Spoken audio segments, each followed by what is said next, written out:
In the autumn of 1607, when the English settlers had just begun carving their fragile existence into the wild bones of the New World, a single parchment arrived in London, torn, burned at the edges, and smelling faintly of salt and death.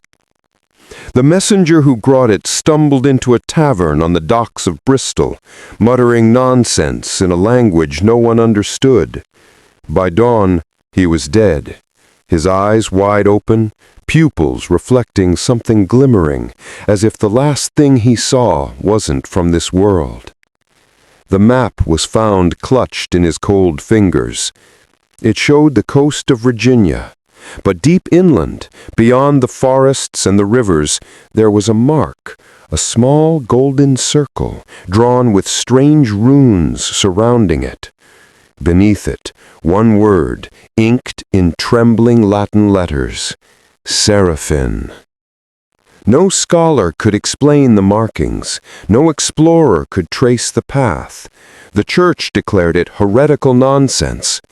But to a young navigator named Elias Harper, the word became an obsession. 2. The first sign. On the third day, the forest began to change. The pines grew wider, older.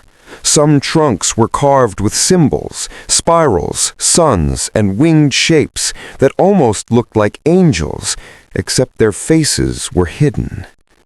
"Do your people make these?" Elias asked Tamaqua. The guide shook his head. "Not my people, older ones, the first builders." "First builders?" Reverend Cole repeated. Tamaqua's gaze turned cold. "Before your God came, before my tribes, before memory." The man laughed nervously.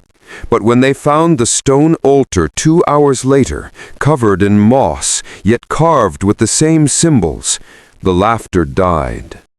A dead deer lay upon it, freshly killed. No tracks, no signs of a predator.